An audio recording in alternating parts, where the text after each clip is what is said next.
Hey guys, David Glenn of davidglennrecording.com and theproaudiofiles.com. Continuing on with automation, we covered the kick and how to add some low-end weight to that at the hook and automate that on only at the hooks. Now we're going to look at a synth bass that's been given to me for a pretty sweet little track. I'm going to show you how I like to suck low end out of the bass whenever it's in the verse and then open it up whenever it hits to the hook. So kind of take you from start to finish, a pretty sweet little shortcut. I'm going to show you guys here in a second also that I'm using every 2 seconds in a mix. This first we got the bass track. You guys have seen some of those videos I've done with the auxes and parallel compression. If not, go check those out. But you've got the bass here, the bass parallel compression, and they're both meeting at the bass level.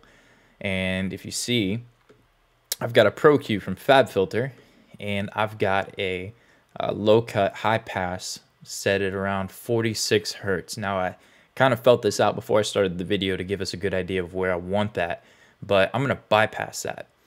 I don't want that on. I don't want it to suck out low end anywhere except for at the verses. So what I'm going to do, I'm going to bypass it, and then if you hold on Mac Control and Command and you click on just about any parameter, it's going to pull up that lane of automation. So when I click that, you'll see my automation lane down here snap to that parameter, and just to verify, you can see effects F FabFilter Pro-Q master bypass. So that's what I'm playing with right here now. So let me take a listen and make sure I have an idea where the hook is, but let me make sure that we're at the right spot.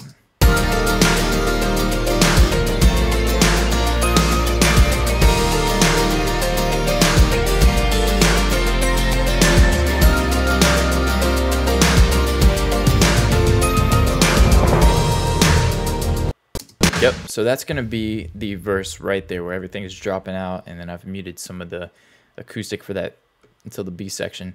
So now I'm going to highlight from there until what I think the hook comes in. Let's find where the hook comes in. Oh no, Pro Tools glitching out on me. Let's pull, I think right here. Okay, cool, so there's the hook. So this section in here is the verse. I'm going to highlight that, and then I'm going to click. I use a smart tool. If you guys don't know what that is, maybe I'll do one on that. But I'm going to bypass that effect. I'm going to turn the bypass off. So now, excuse me, if I hit play, you'll listen to the bass. Let's fast forward a little bit here to like right in there.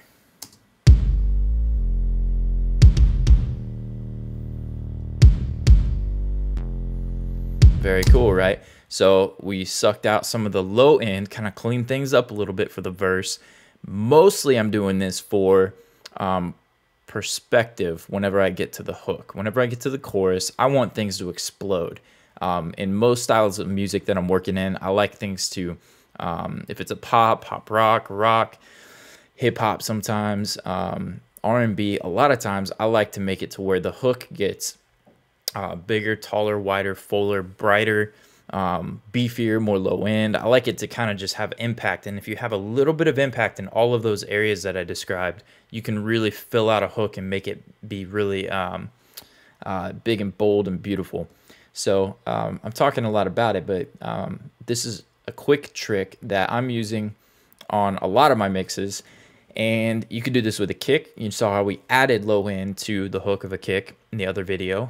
You could do this with snares. Maybe don't make the snare so beefy and bold at the verses, but then blend in a little bit maybe at the B section or the pre-chorus, and then maybe at the hook.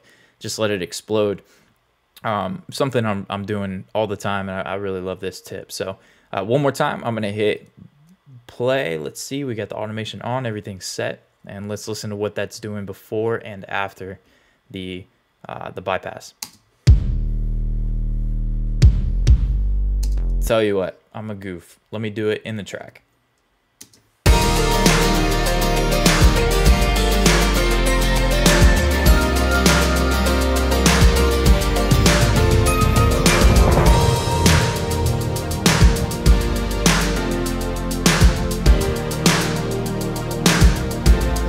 Right, so nice and clean. And let's fast forward to when it comes back in.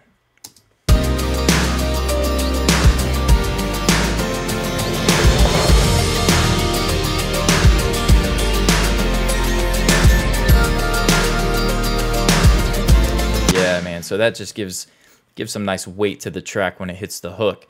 Man, I like I said, I love this. I'm doing this all the time, but feel free to try it on other things. I don't know if you got an acoustic guitar, maybe suck out some of the lows in the acoustic during the verse and then let it kind of come back in.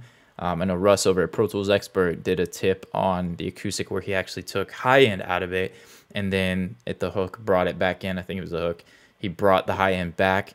I've actually been using that tip pretty dramatically in the actually a mix I did yesterday. So I'm blabbing. You guys see, you get the point. Hope you like these, and I'm gonna move on to automation this month. I'm gonna be covering a buttload of automation. So stay tuned, and we'll catch you in the next one.